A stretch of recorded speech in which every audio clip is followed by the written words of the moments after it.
ಅಧ್ಯಾಯ 1 ಸಂಖ್ಯಾ ಪದ್ಧತಿಗೆ ಸಂಬಂಧಿಸಿದಂತೆ ಅಭ್ಯಾಸ 1.1ರಲ್ಲಿನ ಮೊದಲನೇ ಪ್ರಶ್ನೆಯನ್ನು ನೋಡೋಣ. ಮೊದಲನೇ ಪ್ರಶ್ನೆ, 0 ಒಂದು ಭಾಗಲಬ್ಧ ಸಂಖ್ಯೆಯೇ? ನೀವು ಅದನ್ನು p/q ರೂಪದಲ್ಲಿ, p qಗಳು ಪೂರ್ಣಾಂಕಗಳಾಗಿದ್ದು q ≠ 0 ಎಂದು ಬರೆಯಬಹುದೇ ಅಂತ ಕೇಳಿದ್ದಾರೆ. ನೋಡ್ರಿ, 0 ಒಂದು ಭಾಗಲಬ್ಧ ಸಂಖ್ಯೆ ಹೌದಾ? ನೀವು ಅದನ್ನು p/q ರೂಪದಲ್ಲಿ ಬರೆಯಬಹುದಾ? ಹೌದು, 0 ಒಂದು ಭಾಗಲಬ್ಧ ಸಂಖ್ಯೆ. 0ಯನ್ನು ನಾವು p/q ರೂಪದಲ್ಲಿ ಬರೆಯಬಹುದು. ನೋಡ್ರಿ, ಇಲ್ಲಿ 0 = q ≠ 0 ಅಂತ ಹೇಳಿದ್ದಾರೆ. ಇಲ್ಲಿ p ≠ 0 ಅಂತ ಹೇಳಿಲ್ಲ. 0/1, 0/2, 0/3 ಬರಿಬಹುದು. ನೆಕ್ಸ್ಟ್ ಎರಡನೇ ಪ್ರಶ್ನೆ, 3 ಮತ್ತು 4ರ ನಡುವಿನ 6 ಭಾಗಲಬ್ಧ ಸಂಖ್ಯೆಗಳನ್ನು ಕಂಡುಹಿಡಿಯಿರಿ. ಇಲ್ಲಿ 6 ಭಾಗಲಬ್ಧ ಸಂಖ್ಯೆ 6 ಅನ್ನೋದನ್ನು ನಾವು ಏನು ಮಾಡಬೇಕ್ರಿ? ಇಲ್ಲಿ n = 6 ಅಂತ ತಗೊಳ್ಬೇಕು. ನೆಕ್ಸ್ಟ್ n+1 ಅಂದರೆ n ಅಂದರೆ 6, 6ಕ್ಕೆ 1 ಕೂಡಿಸಿ, n+1 ಅಂದರೆ 7. ಎಷ್ಟು ಭಾಗಲಬ್ಧ ಸಂಖ್ಯೆಗಳನ್ನು ಕೇಳಿದ್ದಾರೆ? ಯಾವ ಸಂಖ್ಯೆ ನಡುವೆ? 3 ಮತ್ತು 4ರ ನಡುವಿನ 6 ಭಾಗಲಬ್ಧ ಸಂಖ್ಯೆ. n ಅನ್ನೋದನ್ನು 6 ಅಂತ ತಗೊಂಡ್ವಿ.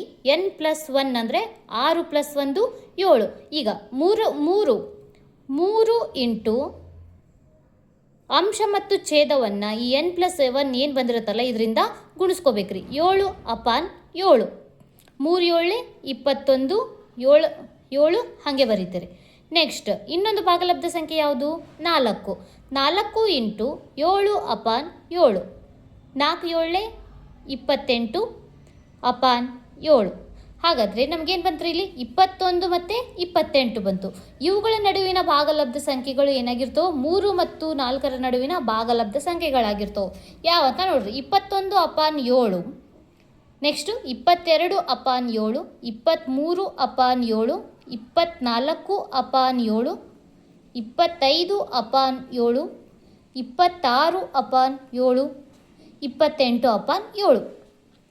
ಇವು 5 ಭಾಗಲಬ್ಧ ಸಂಖ್ಯೆಗಳು 3 ಮತ್ತು 4ರ ನಡುವಿನ 6 ಭಾಗಲಬ್ಧ ಸಂಖ್ಯೆಗಳು. 27/7 6 ಸಂಖ್ಯೆಗಳನ್ನು ಕೇಳಿದ್ದಾರೆ. ನೆಕ್ಸ್ಟ್ ಮುಂದಿನ ಪ್ರಶ್ನೆ, 3/5 ಮತ್ತು 4/5 ಇವುಗಳ ನಡುವಿನ 5 ಭಾಗಲಬ್ಧ ಸಂಖ್ಯೆಗಳನ್ನು ಕಂಡುಹಿಡಿಯಿರಿ. ಇಲ್ಲೂ ಸಹ ಇದೇ ಮೆಥಡನ್ನು ಫಾಲೋ ಮಾಡಬೇಕು. n = ಭಾಗಲಬ್ಧ ಸಂಖ್ಯೆಗಳನ್ನು ಎಷ್ಟು ಕೇಳಿದಾರೆ ಅವರು? 5. n = 5. n+1 = 5 + 1 ಅಂದರೆ 6. ನೆಕ್ಸ್ಟ್ ಯಾವ ಭಾಗಲಬ್ಧ ಸಂಖ್ಯೆ? 3/5. 3/5 ಇಂಟು ಅಂಶ ಮತ್ತು ಛೇದವನ್ನು ನಾವು 6ರಿಂದ ಗುಣಿಸ್ಕೋಬೇಕು. 3 6 18, 5 6 30. ನೆಕ್ಸ್ಟ್ ಇನ್ನೊಂದು ಭಾಗಲಬ್ಧ ಸಂಖ್ಯೆ 4/5 ಇಂಟು 6/6. 4 6 24, 5 6 30. ಈಗ 18/30 ಮತ್ತು 24/30ರ ನಡುವಿನ ಭಾಗಲಬ್ಧ ಸಂಖ್ಯೆಗಳು ಏನಾಗಿರ್ತವೆ? 3/5 ಮತ್ತು 4/5ರ ನಡುವಿನ ಭಾಗಲಬ್ಧ ಸಂಖ್ಯೆಗಳಾಗಿರ್ತವೆ ರೀ. ನೋಡ್ರಿ, ಇಲ್ಲಿ ಯಾವ 18/30 ಆಗೋದಕ್ಕೆ ಯಾವ್ದು ಬರ್ತೈತಿ? ನೆಕ್ಸ್ಟ್ 19/30, 20/30, 21/30, 22/30, 23/30,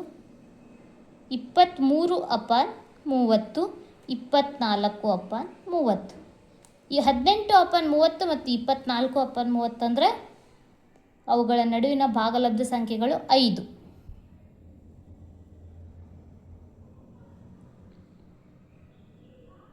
ನೆಕ್ಸ್ಟ್ ಮುಂದಿನ ಪ್ರಶ್ನೆ, ಈ ಕೆಳಗಿನ ಹೇಳಿಕೆಗಳು ಸರಿಯೇ ಅಥವಾ ತಪ್ಪೇ ಎಂಬುದನ್ನು ಕಾರಣ ಸಹಿತ ತಿಳಿಸಿ. ಮೊದಲನೆಯದು, ಪ್ರತಿಯೊಂದು ಸ್ವಾಭಾವಿಕ ಸಂಖ್ಯೆಯು ಒಂದು ಪೂರ್ಣ ಸಂಖ್ಯೆ. ಹೌದು. ಯಾಕೆ? ಸ್ವಾಭಾವಿಕ ಸಂಖ್ಯೆ ಅಂದ್ರೇನು? n = 0 ಪ್ರಾರಂಭವಾಗುವ ಸಂಖ್ಯೆ, 1ರಿಂದ ಪ್ರಾರಂಭವಾಗುವ ಸಂಖ್ಯೆಗೆ ಸ್ವಾಭಾವಿಕ ಸಂಖ್ಯೆ ಅಂತ ಕರಿತೇವೆ. 1 2 3 ಕಂಟಿನ್ಯೂ ಆಗ್ತವೆ. ಪೂರ್ಣ ಸಂಖ್ಯೆ ಅಂದ್ರೆ 0ಯಿಂದ ಪ್ರಾರಂಭವಾಗುವ ಸಂಖ್ಯೆ. 0 1 2 3. ಪ್ರತಿಯೊಂದು ಸ್ವಾಭಾವಿಕ ಸಂಖ್ಯೆ ಪೂರ್ಣ ಸಂಖ್ಯೆ ಅಂತ ಕೇಳಿದ್ದಾರೆ. ಹೌದು, ಉತ್ತರ ಸರಿ. ಯಾಕೆ ಸರಿ? ಎಲ್ಲ ಸ್ವಾಭಾವಿಕ ಸಂಖ್ಯೆಗಳ ಪೂರ್ಣ ಸಂಖ್ಯೆಗಳ ಗಣದಲ್ಲಿ ಎಲ್ಲ ಸ್ವಾಭಾವಿಕ ಸಂಖ್ಯೆಗಳು ಇವೆ. 1 2 3 ಇವು ಸ್ವಾಭಾವಿಕ ಸಂಖ್ಯೆ, ಪೂರ್ಣ ಸಂಖ್ಯೆಗಳ ಗಣದಲ್ಲಿ ಇದೆ. ಆದ್ದರಿಂದ ಈ ಹೇಳಿಕೆ ಸರಿಯಾಗಿದೆ. ಕಾರಣ ಸಹಿತ ತಿಳಿಸಿ ಅಂತ ಹೇಳಿದ್ದಾರೆ ಅವರು. ಏನಂತ ಬರೀಬೇಕು ಕಾರಣ? ಪೂರ್ಣ ಸಂಖ್ಯೆಗಳ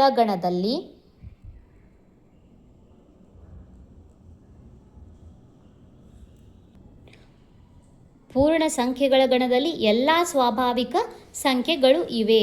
ನೆಕ್ಸ್ಟ್ 2ನೇ ಪ್ರಶ್ನೆ, ಪ್ರತಿಯೊಂದು ಪೂರ್ಣಾಂಕವು ಒಂದು ಪೂರ್ಣ ಸಂಖ್ಯೆ. ಉತ್ತರ ಸರಿನಾ? ಪೂರ್ಣಾಂಕಗಳು ಅಂದ್ರೇನು? ಋಣ ಸಂಖ್ಯೆ, 0 ಧನ ಸಂಖ್ಯೆಯನ್ನು, ಧನ ಪೂರ್ಣಾಂಕವನ್ನು ಹೊಂದಿರೋ ಸಂಖ್ಯೆಗಳಿಗೆ ಪೂರ್ಣಾಂಕ ಅಂತ ಕರಿತೇವೆ ನಾವು. ಹೌದಾ? +1 +2 +3 ಇವು ಪೂರ್ಣ ಸಂಖ್ಯೆಗಳು ಅಂತ ಕೇಳಿದ್ದಾರೆ. ಪೂರ್ಣ ಸಂಖ್ಯೆ 0 1 2 3 ಇಲ್ಲಿ ಏನಿದೆ? 0 ಐತಿ, ಧನ ಪೂರ್ಣಾಂಕ ಇದೆ, ಆದರೆ ಋಣ ಪೂರ್ಣಾಂಕ ಇಲ್ಲ. ಇಲ್ಲಿ ಪ್ರತಿಯೊಂದು ಪೂರ್ಣಾಂಕವು ಒಂದು ಪೂರ್ಣ ಸಂಖ್ಯೆ ಆಗಿದೆ ಅಂತ ಕೇಳಿದ್ದಾರೆ. ಉತ್ತರ ಏನ್ರಿ? ತಪ್ಪು. ಕಾರಣ ಏನು? ಋಣ ಪೂರ್ಣಾಂಕಗಳು -1 -2 -3 ಇವು ಪೂರ್ಣ ಸಂಖ್ಯೆಗಳು ಅಲ್ಲ. ಮುಂದಿನ ಪ್ರಶ್ನೆ, ಪ್ರತಿಯೊಂದು ಭಾಗಲಬ್ಧ ಸಂಖ್ಯೆಯು ಒಂದು ಪೂರ್ಣ ಸಂಖ್ಯೆ. ಪ್ರತಿಯೊಂದು ಭಾಗಲಬ್ಧ ಸಂಖ್ಯೆಯು ಒಂದು ಪೂರ್ಣ ಸಂಖ್ಯೆ. ನೋಡ್ರಿ, ಭಾಗಲಬ್ಧ ಸಂಖ್ಯೆ ಅಂದ್ರೇನು? P/Q ರೂಪದಲ್ಲಿ ವ್ಯಕ್ತಪಡಿಸಲು ಸಾಧ್ಯವಾದರೆ ಅದನ್ನೆಂತ ಕರಿತೇವೆ ನಾವು? ಭಾಗಲಬ್ಧ ಸಂಖ್ಯೆ ಅಂತ ಕರಿತೇವೆ.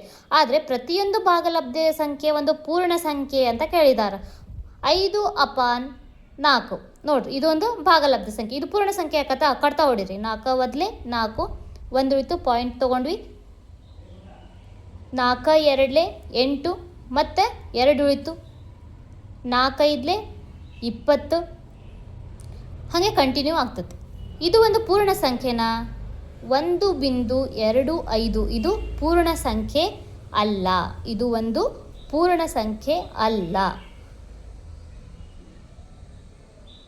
ಆದ್ದರಿಂದ ಪ್ರತಿಯೊಂದು ಭಾಗಲಬ್ಧ ಸಂಖ್ಯೆಯು ಒಂದು ಪೂರ್ಣ ಸಂಖ್ಯೆ. ಈ ಹೇಳಿಕೆ ತಪ್ಪು.